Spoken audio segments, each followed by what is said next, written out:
brought chaos to firms and public institutions, costing workers jobs and even threatening lives. Proved beyond any doubt the vulnerabilities of the internet, even at the highest levels of government security. This is a group that has claimed responsibility for hacking into the CIA's website. Congress that they could bring down the internet in 30 minutes, and that was kind of like a really popular thing at the time. They were the worst sort of vandal, acting without care of cost or harm to those they affected. What happens when a teenager balancing schoolwork and sneaking in hours on his computer, but instead of playing games or browsing social media, infiltrates one of the most secure organizations in the world? The answer left governments embarrassed and security experts scrambling. His name, Mustafa Al-Bassam. In January 1995, born in Baghdad, Iraq, Mustafa Al-Bassam moved to London at the age of 5, where his fascination with technology quickly grew. After earning a BSc in computer science from King's College London, he co-founded in 2011 a hacker group known for high-profile breaches. However, he didn't stop there. At just 8 years old, after his father brought home their first computer, he spent countless hours playing games. But unlike most kids, his curiosity didn't stop there. He started wondering, how do these machines actually work? So a lot of the hacks that we did were very simple, in the sense that it wasn't really to show that we were master hackers, but more that the companies that we were hacking had very poor security. I kind of just very naturally became interested in computers. Like, my dad bought a computer and I spent a lot of time on it. At first it was kind of like playing online games, but then I started becoming more interested in the kind of technical side of it as well. He was already exploring programming, diving into algorithms, digital coding, and data analysis. And so I started playing around with computers when I was very young, when I was 7 or 8. His first online hack came at just 9 years old. He searched the web and stumbled upon an online calculator site. With his newfound knowledge of computer code, what he discovered was a security flaw that allowed him to rewrite the website's code. And just like that, he had performed his first hack, his boldest move, hacking into his own school's web server. According to Mustafa, they assumed he was attempting blackmail. Mustafa just wanted to practice hacking. Because of this perspective, the school decided to let him off the hook. How did the school react to that? They didn't really take it very well at all, because they kind of thought I was trying to blackmail them. So, he'd seeking out hacker groups and communities. What he discovered was surprising. He realized he was actually more skilled than most of them. No, it was just something I was doing on my own. I didn't really have any friends that did it. Like, all the people that I knew were online, but they were older than me as well. You couldn't tell I'm an 8 or 9 year old online. Like, it's just text, right? As long as you have good grammar, you can't really tell that you're a kid. But they were older than me as well. You couldn't tell I'm an 8 or 9 year old online. Like, it's just text, right? As long as you have good grammar, you can't really tell that you're a kid. They probably would have been quite surprised if they realised they were interacting with an 8-year-old. Yeah.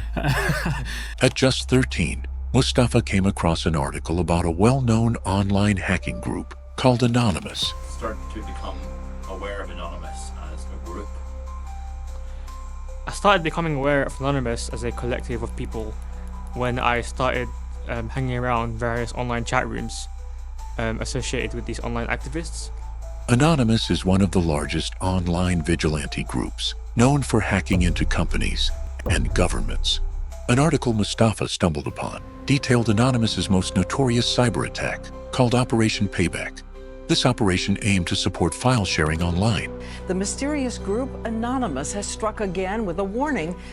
Yeah, so I first really stumbled onto it around late 2010 when I read an article about the operation they were doing called Operation Payback. In 2010, companies like MasterCard took drastic measures against WikiLeaks by blocking donations to its website. This is where Operation Payback entered the scene. Both Anonymous and WikiLeaks shared a belief in the free flow of information, prompting Anonymous to launch an attack against MasterCard, crashing the site in retaliation for the company's intent to deny transactions with WikiLeaks. Operation Payback proved to be a successful demonstration of their collective power.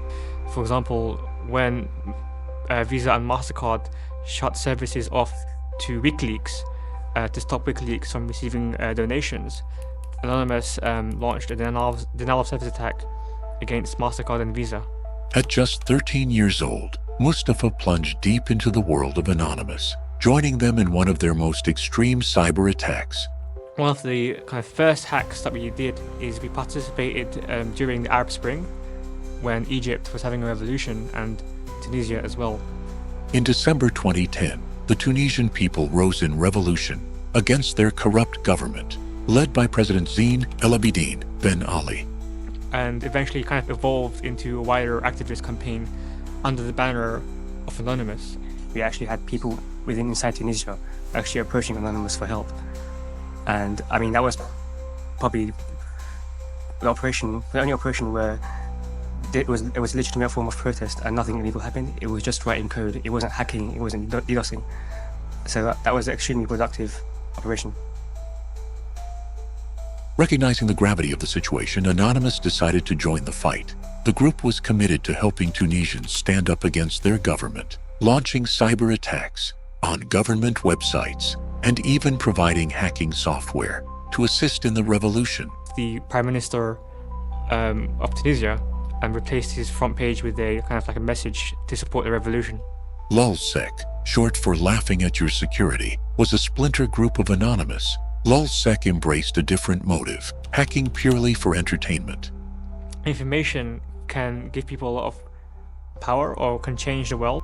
So LulzSec was a group that I co-founded that was born out of Anonymous. The group had 6 founding members. Mustafa Al-Bassam, using the alias Flow, was indeed one of the core members of LulzSec, known for his impressive skills. However, what started as hacking for fun quickly escalated into something far more dangerous. It culminated in LulzSec pulling off one of their most notorious attacks, shutting down the CIA's website. The group gained attention for hacking large corporations, government agencies, and even law enforcement like the CIA, FBI, and Sony, among others. The first major target, the FBI. LulzSec set their sights on one of the FBI's security contractors, HB Gary. This company specialized in creating security softwares to combat cyber threats, and in 2010, the FBI enlisted them to defend against hackers. He was the CEO of a US defense contractor called HB Gary Federal.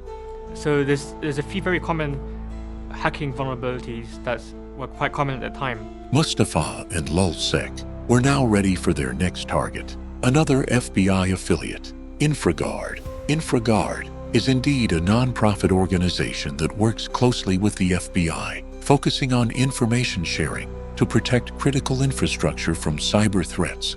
LulzSec's attack on InfraGard occurred in 2011 as part of Operation Anti-Sec, a campaign aimed at exposing vulnerabilities in government and corporate systems. One of LulzSec's biggest moves during this operation was hacking into InfraGard's website, defacing it with a taunting message that read, "Let it flow, you stupid FBI battleships." Kareem Hijazi, a white hat hacker who was collaborating with the FBI through InfraGard, they demanded that Hijazi hand over sensitive botnet data or face having his data leaked. Hijazi, however, did not succumb to their threats. Instead, he publicly exposed their blackmail attempt, stating, "In spite of these threats, I refuse to pay off LulzSec or to supply them with access to this sensitive botnet information. Had we agreed to provide this data to them, LulzSec would have been able to grow the size and scope of their DDoS attack and fraud capabilities." Hijazi's refusal only intensified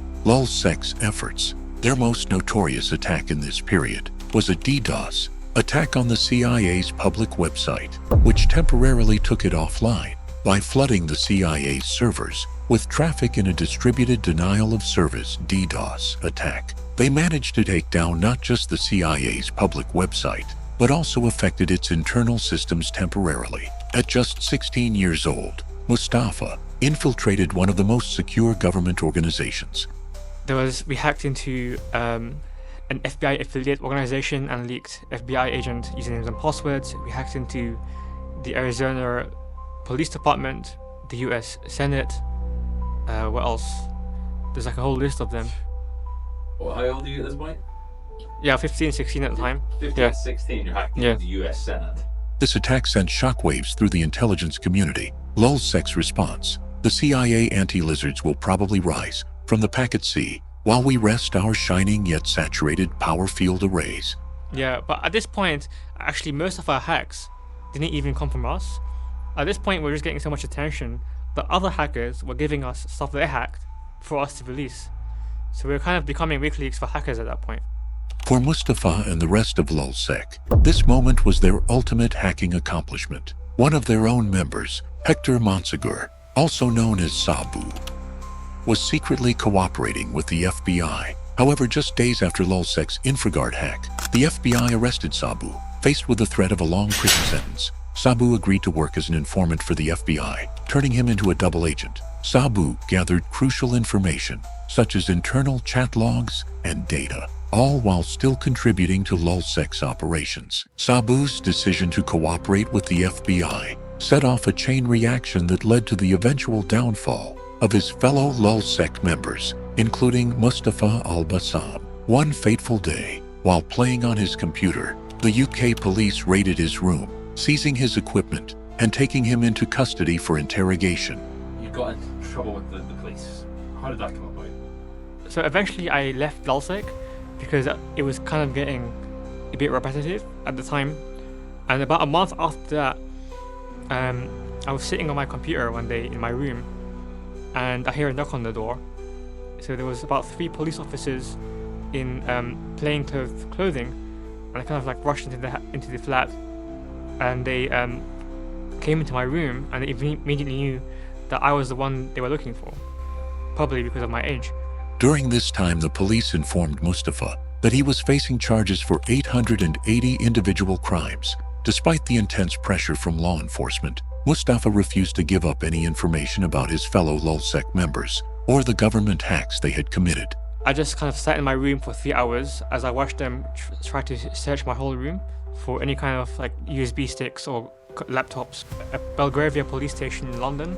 Mustafa remained resolute, displaying an incredible level of composure and loyalty in the face of daunting charges. This moment marked a significant turning point in the eventual collapse of LulzSec. Every time they arrest you, they have to caution you. They have to say something like, you are not under arrest for this. You do not have to say anything, but if you fail to say something that you later rely on in court, then this may harm your defense. Because I was charged with 80 different crimes, because they basically made like each hack a different crime, they were supposed to arrest me 80 times, but they only finished arresting me about 40 times because they could only keep me in custody for 24 hours. They had all these questions for me, and they were hoping that I would basically reveal to them what I did or try to snitch on other people in the group. I didn't. I just like... After being held for 24 hours, Mustafa Al-Bassam was released, but his legal troubles were far from over. In May 2013, Mustafa faced 3 fellow LulzSec members in court. For the first time, one of the biggest revelations was the unmasking of Kayla, a hacker believed to be a 16-year-old girl. In reality, Kayla turned out to be a 26-year-old military veteran named Ryan Aykroyd. I didn't. I just like, every question they would ask, I would say no comment, because that's what I was advised to do by my lawyer at the time. Mustafa Al-Bassam, the youngest member of LulzSec, received a 20-month suspended sentence with conditions attached for 2 years. In addition, he was required to complete 300 hours of community service. Mustafa Al-Bassam, the youngest of the hackers, was given a 20-month suspended sentence for 2 years, plus 300 hours of community work. He told us he was relieved at being spared jail. Which he did by working at a non-profit clothing store, benefiting the deaf and blind. The most invasive aspect of his punishment was a serious crime prevention order, which required him to inform the authorities whenever he bought or disposed of a computer. He also couldn't delete his browser history. So I was the only one that was sentenced to a non-custodial sentence because I was the only one under 18. I was sentenced to a 20-month jail sentence that was suspended, which means I don't have to serve it unless I commit another crime. And then I was also sentenced to 320 hours of community service, which I served in a charity shop that sold clothes for deaf-blind people. So as part of my sentence, I had to email the police every time I, for example, bought a new computer or disposed of a computer. And also I was not allowed to use encryption for anything except for work or educational purposes. And that was an order that lasted for 5 years. LulzSec publicly declared they had disbanded in 2011, issuing a statement on their Twitter account. However, rumors persist that offshoots of the group could still be active in places like China and Latin America. As for Mustafa, he transformed his life, earning a PhD in computer science from University College London, with a focus on scaling cryptocurrencies and blockchain technology. In 2021, Mustafa co-founded Celestia Labs, a company aimed at improving Web3 security. With an estimated net worth between $5 to $10 million. Mustafa's influence in the tech world is undeniable. They realized that access to the internet is basically essential to participate in society nowadays. Mustafa Al-Bassam's journey from teenage hacker to tech mogul is a story filled with transformation. Despite his success, some critics argue that Mustafa's punishment was too lenient for the crimes he committed, especially given the sensitive nature of his attacks on the FBI and CIA. And there's also lots of spin-offs of LulzSec. There has been lots of activism since then, but more by individuals and lone actors, rather than kind of by groups of people, like Anonymous.